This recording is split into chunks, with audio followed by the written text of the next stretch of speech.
Hello. हम start करते हैं चैप्टर अपना, ठीक है, कंप्लीट करते हैं, ट्राई करते हैं, है ना।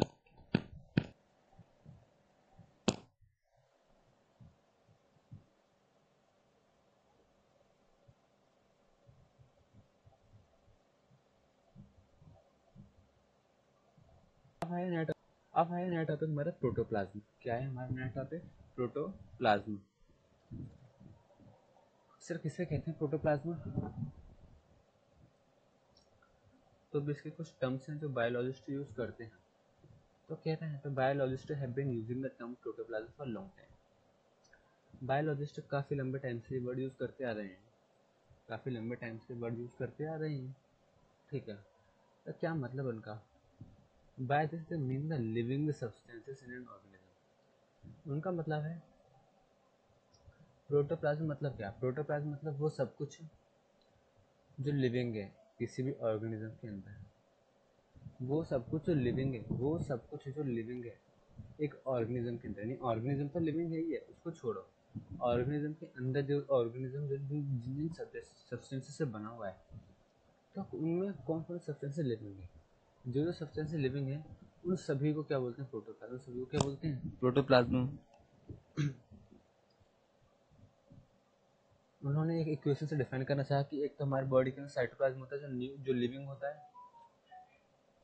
एक न्यूक्लियस होता है जो लिविंग होता है। तो उन्होंने कह दिया कि दोनों लिविंग चीज़ों को मिला दो और आप उसको प्रोटोप्लाज्म बोल सकते हो, ठीक है। तो ये कहता है दिस लिविंग सब्सटेंस और the protoplasm is content in the cells. ये जो लिविंग सब्सटेंस होते हैं कहाँ पे होते हैं? सेल्स के अंदर होते हैं। The protoplasm has been described as a translucent fluid somewhat colourless greyish brownish. ये कह रहा है ट्रांसलूसेंट मतलब क्या? जो आधा ट्रांसपेरेंट हो, जो आधा क्या हो? ट्रांसपेरेंट जैसा आधा आधा, है ना। फ्लूइड मतलब क्या? लिक्विड, ठीक है। अब ये ट्रांसपेरेंट को थोड़ा सा डिस्क्राइब कर रहा है, मतलब वो थोड़ा कलरलेस कलरलेस है, हाँ, वाइट टाइप का थोड़ा सा। लेकिन वाइट में भी कैसा है?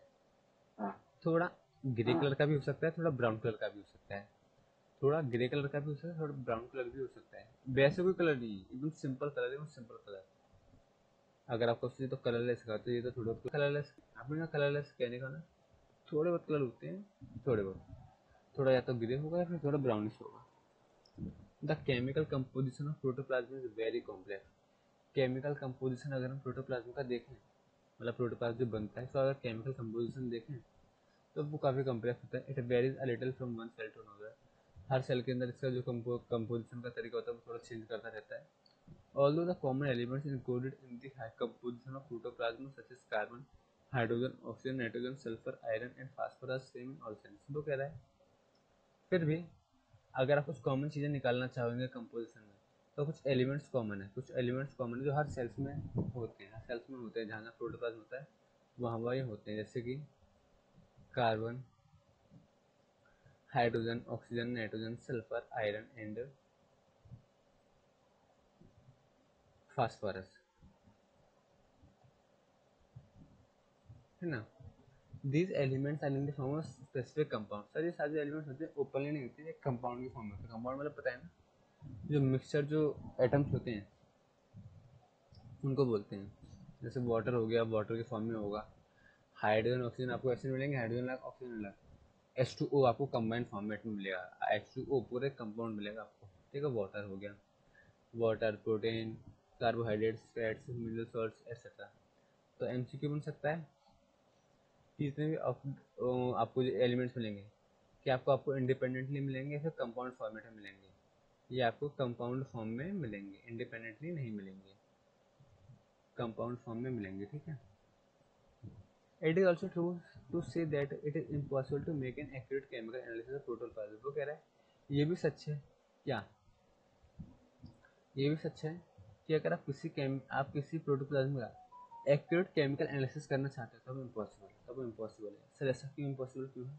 Because it is to be protoplasm, क्योंकि ये सीज मतलब होता है बंद होना, रुक जाना। Because it is ceases to be protoplasm as soon as it is removed from the organism. वो कह रहा है कि आपको अगर इसको एनालाइज करना होगा, आप अगर किसी चीज़ को एनालाइज करोगे तो आपको प्रोटोप्लाज्म अलग से करना पड़ेगा ना। अगर आपने लिविंग बीइंग में से प्रोटोप्लाज्म निकाला, डोंट यू थिंक कि वो सेल डाइड हो जाएंगे? डोंट यू थिंक जो प्रोटोप्लाज्म नाम के जो सेल्स हैं या जो भी सब्सटेंस है वो डाई हो जाएंगे। जैसे वो ह्यूमन बीइंग के अंदर है तब तक तो अलाइव है, क्योंकि उनको न्यूट्रिशन मिल रहा है ह्यूमन बीइंग्स के अंदर, इस सेल से उस सेल से न्यूट्रिशन मिल रहा है। जैसे आपने उसको वहाँ से अलग किया तो डोंट यू थिंक वो मर जाएंगे, है ना, डेथ हो जाएगी उनकी। तो वो कह रहा है कि आप इनका केमिकल एनालिसिस कर ही नहीं सकते। क्यों? क्योंकि जो प्रोटोप्लाज्म होता है वो लिविंग होता है, लेकिन जैसे आप उसको निकालोगे किसी बॉडी के अंदर से, किसी भी ऑर्गेनिज्म की बॉडी से निकालोगे तो वो तो मर जाएगा, तो वो तो मर जाएगा। तो वो कह रहा है तो वो बंद हो जाएगा, तो वो प्रोटोप्लाज्म रहेगा ही नहीं। इट इज सीरीज टू प्रोटोप्लाज्म, वो प्रोटोप्लाज्म रहेगा ही नहीं। सर प्रोटोप्लाज्म कहने का मतलब क्या कि इट सीरीज टू बी लिविंग, वो लिविंग रहेगा ही नहीं, फिर वो लिविंग रहेगा ही नहीं। ठीक है, पता नहीं क्यों मेरे को लग रहा है इसके ऊपर एक केस स्टडी पूछ सकते हैं। यूनिट टेस्ट में ना पूछना वो बात अलग है, एग्जाम में तो पूछ सकते हैं। Protoplasm it is the total living substance of a cell, ये तो मैंने बता दिया आपको, है ना। That is the cytoplasm in the nucleus, ऊपर लिखा है था ये। Now to define the cell, अभी सेल को डिफाइन कर रही है। क्या पूरे चैप्टर में सेल डिफाइन नहीं किया गया था क्या अभी तक? ऐसा तो हो ही नहीं सकता। हाँ किया है, ठीक है, ठीक है, इन्होंने उस जिस तरह से नहीं किया जिस तरह से भी करना चाह रहे हैं, ठीक है। यहाँ पे सेल से जो टैप बताएंगे, the cell is basic structural building block of living organism consisting of protoplasm enclosed by a cell membrane with an additional cell wall in plant cells and having a nuclear membrane or without it। जो ऊपर पढ़ा है ना, वो सब कुछ उन्होंने एक लाइन में कंबाइन कर डाला। वो कह रहा है सेल क्या है, एक बेसिक एक फंडामेंटल स्ट्रक्चरल यूनिट है या बिल्डिंग ब्लॉक कह लो, ठीक है, किसकी, लिविंग ऑर्गेनिज्म के। लिविंग ऑर्गेनिज्म के अंदर ही होते हैं ये, ठीक है, जिसके अंदर क्या क्या होता है, प्रोटोप्लाज्म होता है। लिविंग ऑर्गेनिज्म के अंदर प्रोटोप्लाज्म होता है, ठीक है, जो किससे बंद होता है, सेल मेम्ब्रेन से, जिसके चारों तरफ क्या होती हैं, सेल वॉल होती हैं, है ना, सेल वॉल होती हैं, ठीक है, और उनके पास न्यूक्लियर मेम्ब्रेन होता है और किसी के पास नहीं होता। तो ये हमने पढ़ा था कि एनिमल्स के पास होता है और प्लांट सेल्स के पास नहीं होता, तो ये वो बता रहा है, ठीक है, कुछ नहीं, बस अलग ही लिखा है। हाँ, अब जो आपको इम्पोर्टेंट है वो ये है प्रोकार्योटिक और यूकार्योटिक। तो प्रो का मीनिंग बताया था प्रीमिटिव वगैरह, अर्ली वगैरह, पुराना, है ना, और कार्यन मतलब न्यूक्लियस, और यूकार्योटिक का मतलब है ट्रू और या फिर पूरा, और कार्यन मतलब न्यूक्लियस, ठीक है। तो इनके जरा मीनिंग बता रहे हैं, डिफरेंस बता रहे हैं, इंपॉर्टेंट है डिफरेंस, है ना। The term prokaryotic refers to cells containing primitive nucleus as in bacteria. वो कह रहा है प्रोकार्योटिक सेल्स वो होते हैं जिसके अंदर प्रीमिटिव न्यूक्लियस होते हैं, यानी इसमें बहुत पुराने प्राणी क्या होता है, न्यूक्लियस होते हैं। यानी अगर आप आज अगर 20 साल, अगर आप आज 15 साल के हो, तो आपकी बॉडी के अंदर जो प्रोकार्योटिक सेल्स होंगे उनके अंदर जो न्यूक्लियस होगा ना, वो लेटेस्ट वाला नहीं होगा, उनके अंदर लेटेस्ट वाला नहीं होगा, कम से कम 2-3 साल पुराना होगा। तो ये मतलब है, जैसे बैक्टीरियाज होते हैं, बैक्टीरियाज के अंदर पुराने प्राणी क्या होते हैं, न्यूक्लियस होते हैं, ठीक है। यूकार्योटिक सेल्स का मतलब क्या होता है, with perfectly formed nucleus as in plants and animals. ये कह रहे हैं ये मतलब ऐसे सेल्स होते हैं जो परफेक्टली किसके अंदर ज़्यादातर बने होते हैं, प्लांट के अंदर और एनिमल्स के अंदर, यानी यूकार्योटिक सेल्स आपको ह्यूमंस के अंदर नहीं मिलेंगे। This type of nuclear difference is the first basis of classification organism. वो कह रहा है ये जो डिफरेंस है ना, ये जो डिफरेंस है न्यूक्लियर का, ये ना फर्स्ट बेस है आप किसी भी ऑर्गेनिज्म को क्लासिफाई करते हो। The earliest type prokaryotes and subsequent advance type of eukaryotes. वो कह रहा है सबसे पहले जो डिस्कवर हुआ था वो ये हुआ था, अब बाद में थोड़ी एडवांस स्टडीज की गई थी तो फिर ये डिस्कवर हुआ, ठीक है। ये पढ़ते हैं, ये इंपॉर्टेंट है।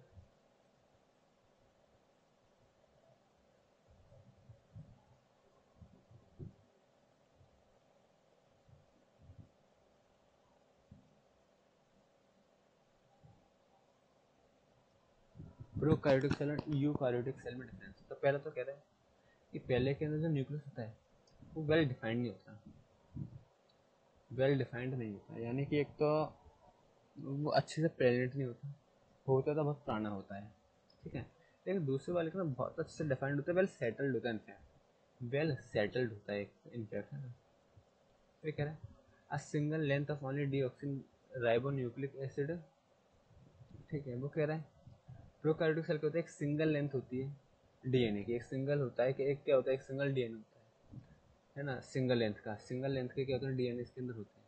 यूकैरियोटिक सेल देखें तो इसके अंदर सिंगल लेंथ के नहीं होते, जितने भी डीएनएज होते हैं, ठीक है, उनकी ना सबों की जितने भी डीएनएज होते हैं उन सबों की जो लेंथ होती है वो अलग अलग होती है।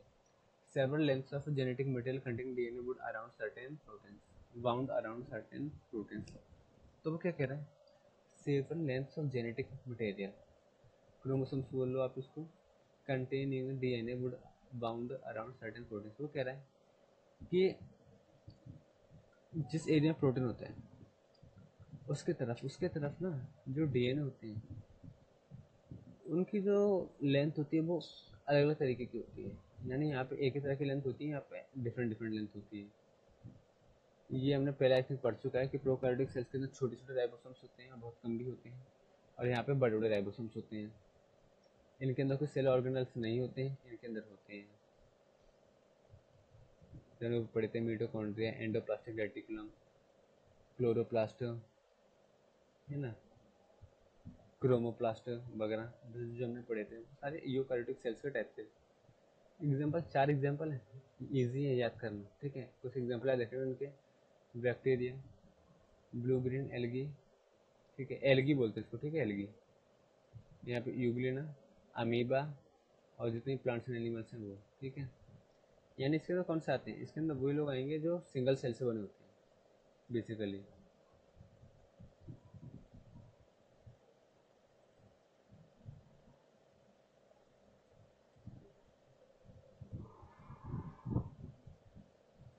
इनको भी बाद में देखते हैं, क्वेश्चन आंसर को, है ना, पहले ही देखते हैं। Every activity of a living organism is the outcome of cellular activity. ये तो ऑब्वियसली तो मैंने आपको स्टार्टिंग में बताया था, जब आपको मैंने बताया था कि cell is a fundamental unit. तो फंडामेंटल यूनिट का मीनिंग मैंने आपको एक्सप्लेन किया था कि हम जो काम करते हैं हम काम नहीं करते, वो बेसिकली सेल्स काम करते हैं। अगर आपको लगता है कि हम अपने हैंड्स को मूव कर रहे हैं तो हम हैंड्स को मूव कर ही नहीं रहे, हम सेल्स को मूव कर रहे हैं। तो वो सेल्स है ना, तो वो सारे सेल्स ना ग्रुप में एक हैंड बनाते हैं। तो बेसिकली हैंड मूव करने का मतलब कि हम सेल्स मूव कर रहे हैं, क्यूमुलेटिव बहुत सारे कंबाइनिंग हम सेल्स का कर रहे हैं, कंबाइंड फॉर्म में सेल्स मूव कर रहे हैं। और every activity for living organism the outcome of the cellular activity. तो वो कह रहे हैं हमारी जितनी भी एक्टिविटीज हैं, जो भी हम करते हैं वो हमारी एक्टिविटीज नहीं, बेसिकली हमारे सेल्स की एक्टिविटीज हैं। तो सारी की सारी क्या है, आउटकम है, रिजल्ट है किसका, सेलुलर एक्टिविटीज का, यानी जो हमारे सेल्स करते हैं उसी का रिजल्ट है basically. Some examples of cellular activities for the following needs of organism as a whole are as follows. तो वो कुछ एग्जांपल दे रहे हैं कि बताओ कौन कौन सी एक्टिविटीज सेलुलर एक्टिविटीज हैं। तो वो कह रहे हैं ऑल ऑर्गेनिज्म ग्रो। हाँ, सब ग्रो करते हैं। सब ग्रो इसलिए नहीं करते हैं क्योंकि आप कॉम्प्लेन पी रहे हो, बॉर्नवीटा पी रहे हो, हॉर्लिक्स पी रहे हो, इसलिए। ठीक है, उसका रीज़न ये होता है कि उसमें प्रोटीन होता है, तो सभी सेल्स को होती है। चलो ठीक है, उसको मैं एग्जांपल नहीं ले रहा, मैं ये कह रहा हूँ all organisms grow due to growth in size and increasing number of cells. इंसान ग्रो इसलिए नहीं होता कि मतलब ऐसा लगता हो कि हाँ बस उसको खींच दिया तो बड़ा हो जाए। वो बड़ा इसलिए होता है क्योंकि उसके अंदर जो सेल्स होते हैं वो सेल्स ग्रो करते हैं। वो सेल्स क्या करते हैं, ग्रो करते हैं। सेल्स जो है वो नंबर्स में भरते हैं, एक तो साइज में भरते हैं और वो नंबर्स में भरते हैं। तो सेल्स भर जाते हैं, सेल्स ग्रो करते हैं आपके, इसलिए इंसान ग्रो कर जाता है। तो इंसान क्यों ग्रो करेगा, अरे सेल्स ग्रो हो रहे हैं, तो सेल्स अगर ग्रो होंगे तो उनको फैलने के लिए ज़्यादा जगह चाहिए। तो ज़्यादा जगह कैसे चाहिए, ज़्यादा जगह कैसे आएगी, ज़्यादा जगह तब आएगी ना आपकी बॉडी फिर बड़ी होगी। तो ऑब्वियसली बात है, such growth is the production of more body substance and cell substance. अब वो कह रहे हैं इस ग्रोथ से बहुत सारे बॉडी में सब्सटेंस बनते हैं और सेल सब्सटेंस बनते हैं। ये काम करने का repair of an injury or regeneration of a lost part is due to cell division. Example वो दे रहा है tail of lizard. Tail of lizard पता है आपको ना कि लिजार्ड की जो टेल होती है वो अलग हो जाती है, उसे कटना नहीं बोलते, अलग करना बोलते हैं। जब लिजार्ड प्रॉब्लम में हो, अगर कोई उसकी टेल पकड़ ले तो वो उसकी टेल वो वहीं की वहीं छोड़ के भी आ सकती है, वो अपने अलग भी कर सकते हैं वहाँ पे टेल, ठीक है। और ऐसा नहीं उसकी टेल हमेशा के लिए आएगी नहीं, वो टेल उसकी आ जाती है, बहुत जल्दी आ भी जाती है। तो ये हमारी बॉडी में जो चोट होती है या फिर कोई पार्ट हमारा अलग हो जाता है तो उसकी जो रिकवरी होती है वो भी किस वजह से होती है, सेल डिवीजन की वजह से। एक प्रोसेस में आपको पता है सेल डिवीजन, जो पुराने सेल्स होते हैं, जो बीमार सेल्स होते हैं, जो ओल्ड सेल्स होते हैं, बीमार सेल्स होते हैं, वो क्या करते हैं, खुद तो डिस्ट्रॉय हो जाते हैं, सुसाइड बैक्सी बोला जाता था इनको, तो खुद तो ये मर जाते हैं और नए सेल्स बनाते आते हैं। तो जब ये नए सेल्स बनाते हैं तो नई टेल आ जाती है, हमारी चोट्स रिकवर हो जाती हैं। तो ये रीज़न था। तो रिपेयर जो होती है हमारी बॉडी की, वो किस वजह से होती है? जो सेल डिवीजन जो प्रोसेस है उसकी वजह से।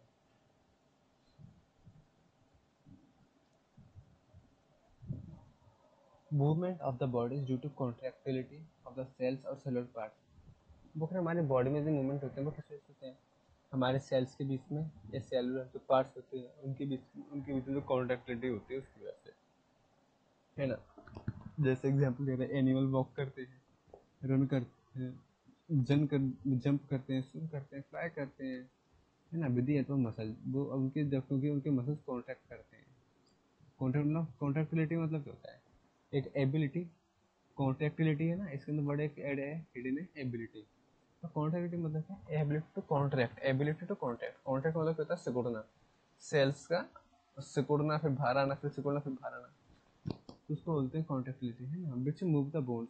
तो ये कॉन्ट्रैक्टिलिटी की वजह से ये मसल जो होते हैं क्या करते हैं? हमारे बोन्स को मूव कराते हैं, और हम वॉक वगैरह, रन वगैरह, जंप वगैरह, स्विम वगैरह कर पाते हैं।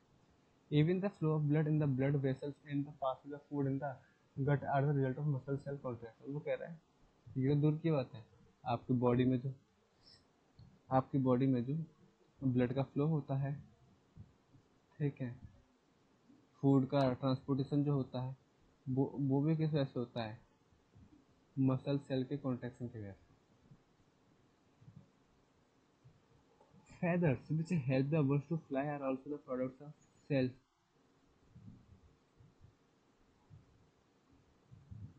मतलब कह रहा है जो फेदर्स होते हैं जो बर्ड्स को फ्लाई करने में हेल्प करते हैं, तो वो भी किससे बने होते हैं? यहाँ पे प्रोडक्ट मतलब और कुछ नहीं, यहाँ पे प्रोडक्ट मतलब बनने से। तो वो भी किससे बने होते हैं बेसिकली? वो किससे बने होते हैं? वो भी सेल्स से ही बने होते हैं। तो वो यानी अल्टीमेटली सेल्स से ही क्या कह रहा है कि सेल्स की वजह से आप उड़ पाते हो। The drooping of leaves of sensitive plant on touching and their subsequent recovery to stand out is due to the active cell at the base of leaf level। Drooping मतलब पता है? एक छीमी का पेड़ होता है, अगर आप उसे छोड़ो तो वो बहुत ज़्यादा कॉन्टैक्ट कर जाता है, और जैसे थोड़ी देर के बाद वो अपने आप रिकवर हो जाता है।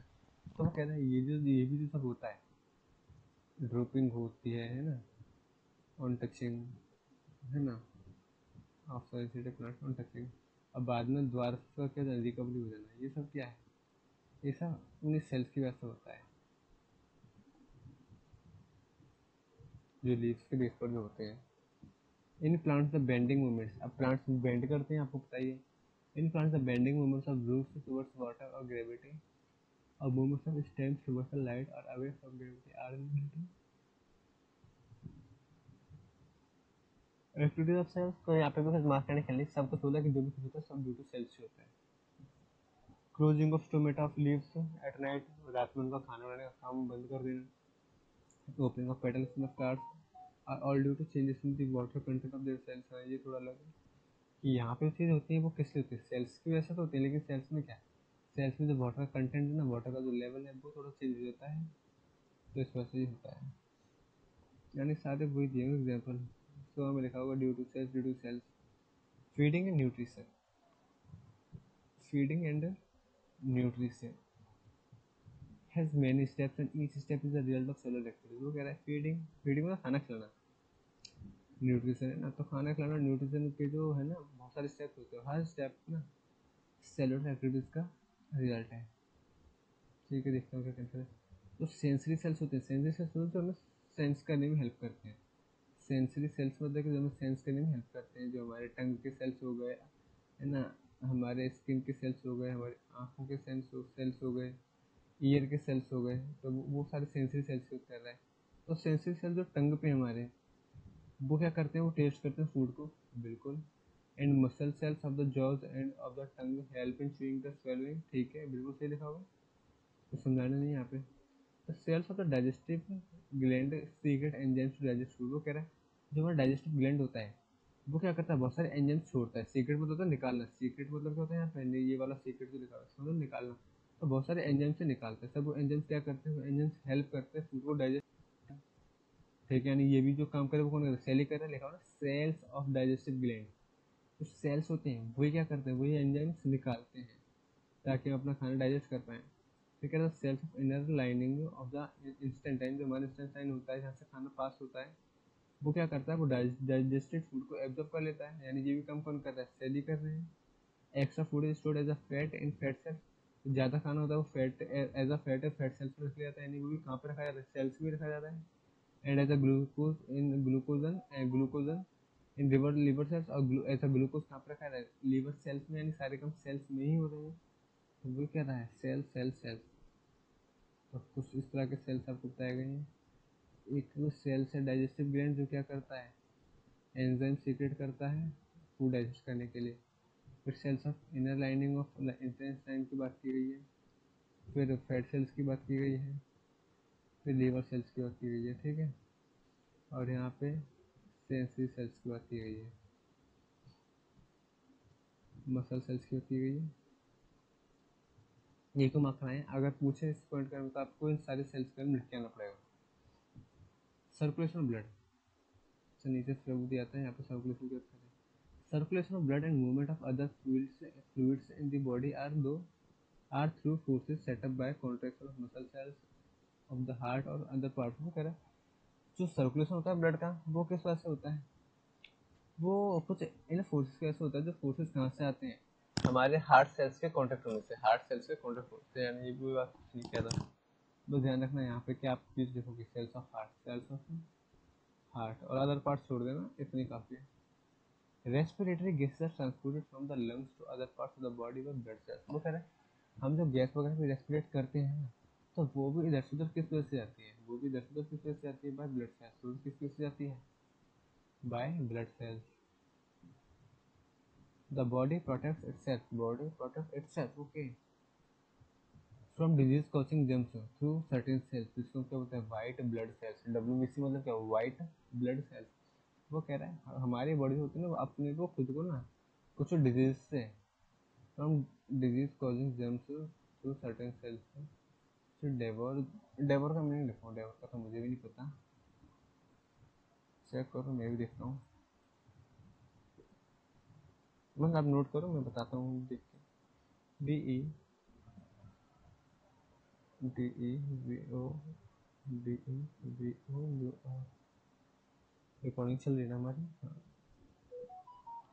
डेवर का मतलब होता है लालच। अच्छा यहाँ पर देखो, मिस्टर डेवर द जम्प्स और गिव आउट एंट्री, लिखो डेवर का, लिखो डिस्ट्रॉय करना। डेवर का मतलब यहाँ पर डिस्ट्रॉय करना, ठीक है। तो वो कह रहा है हमारी बॉडी ना, हमको, हमारी बॉडी ना खुद को कुछ डिजीज से प्रोटेक्ट करती है। सब डिजीज किस वजह से होती है, जो जम्स होते हैं वो जो डिजीज करते हैं, ठीक है। और सर प्रोटेक्ट कैसे करते हैं, थ्रू सम सेल्स जिसको बोलते हैं वाइट ब्लड सेल्स। तो सर वाइट ब्लड सेल्स से वो कैसे प्रोटेक्ट करते हैं, तो वाइट ब्लड सेल्स पता है क्या करते हैं, वाइट ब्लड सेल्स से डेवोर द जम्स, डेवोर मतलब destroy.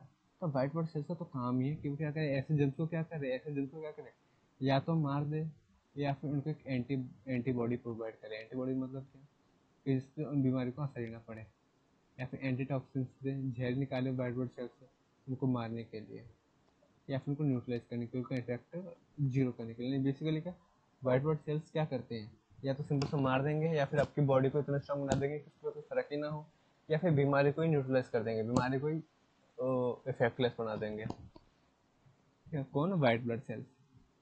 We see, hear, smell, taste और feel the sensation of touch, pain, heat, cold etcetera. तो सेंसरी सेल्स तो बता रहे हैं, सेंसरी सेल्स की इंपॉर्टेंस बता रहा है। ये जो सारे काम हम करते हैं किसके वजह से करते हैं, सेंसरी सेल्स की वजह से ही कर पाते हैं। The memory and the capacity to solve problems are also due to activity of the cells. वो क्या है कि आप कुछ चीज़ याद कर पाते हो, या फिर कुछ चीज़ सॉल्व कर पाते हो, अपनी मेंटली वर्क कर पाते हो, ये भी किस वजह से कर पाते हो, तो ब्रेन के सेल्स होते हैं उनकी वजह से कर पाते हो। लिखना नहीं यहाँ पे ब्रेन सेल्स पर, ऑब्वियसली तो ब्रेन सेल्स की बात की जा रही है ना। We maintain our body heat, हमारी बॉडी आपको पता है ना, हमारा अपना हमारा टेम्परेचर मेंटेन करके रखती है। तो ये भी एक सेलुलर एक्टिविटीज है।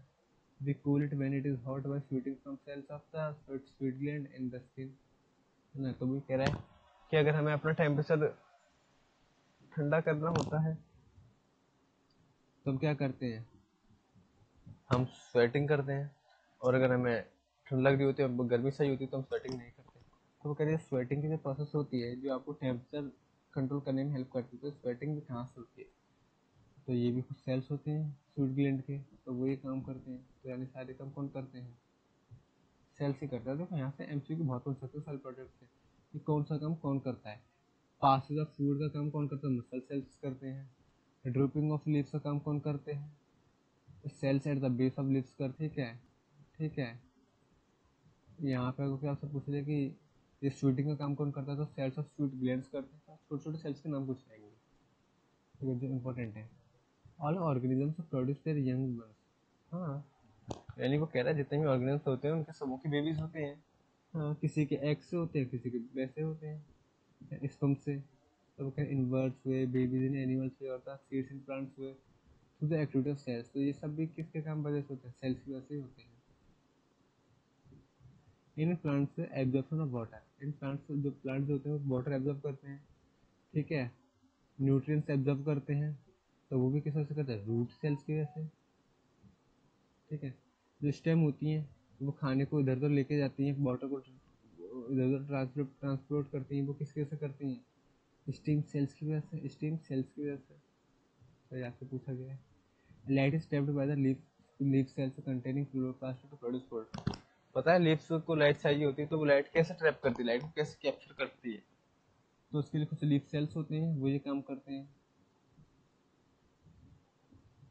Flowers attract insect by their colour containing the cells of the petals और by the nectar secreting cells. वो कहते हैं फ्लावर्स होते हैं वो इंसेक्ट्स को अट्रैक्ट करते हैं, तो वो कैसे करते हैं, या तो कलर, या तो अपने कलर से, जो कि किसी सेल्स के अंदर है, जो कि उनके पेटल्स के सेल्स के अंदर है, या फिर नेक्टर। नेक्टर मतलब क्या होता है, उनमें से रस होता है बेसिकली, है ना। एक तरह से आप उसको लिक्विड बोल सकते हो, जो लिक्विड होता है। तो उनसे जो जो किसी न किसी सेल से निकल ही रहे हैं, किसी न किसी सेल से तो निकल ही रहे हैं, है ना। The mango seed produces a mango plant, हाँ ऑब्वियसली बात है। And the hen's egg produces a hen, हाँ ऑब्वियसली होता है। Similarly the transmission of parental features to their young ones is also dependent on what the germ cells carry with them. तो वो कह रहा है कि एनिमल का लायन का लायन हो, गॉड का गॉड हो, मैंगो का मैंगो प्लांट हो, हैन के एग से हैन ही पैदा हो। तो ये जो सारी चीज़ें होती है, सिमिलर जो चीज़ होती है, ये जो होती है इनहेरिटेंस वाली चीज़ होती है, तो ये डिपेंड करती है किस पर, डिपेंड करती है जर्म सेल्स पर, जर्म सेल्स पर, कि वो कौन सा इनहेरिटेंस, वो कौन सी कैरेक्टरिस्टिक्स वो कैरी करके वो चलते हैं। यानी ये भी किस पर डिपेंड करता है, जर्म सेल्स पर, जर्म सेल्स पर, ठीक है।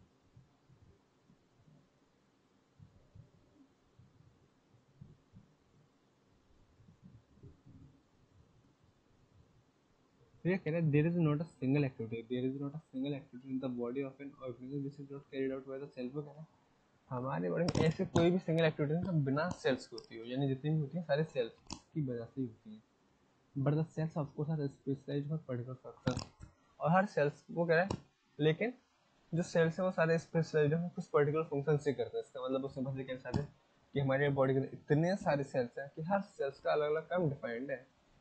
कोई भी सेल एक साथ काम नहीं करता, मतलब कोई भी सेल एक दूसरे काम नहीं कर सकते, हर तरह का काम करने के अलग अलग सेल्स हैं,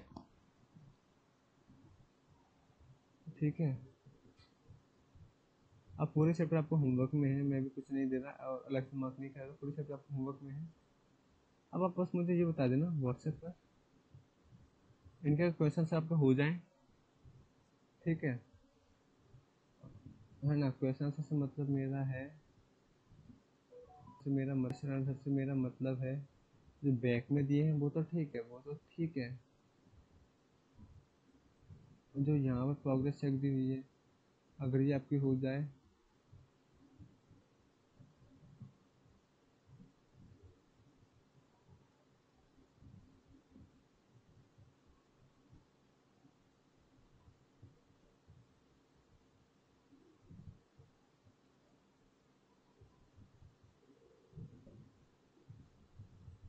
ये जो यहाँ पर दिया है अगर आपकी ये हो जाए,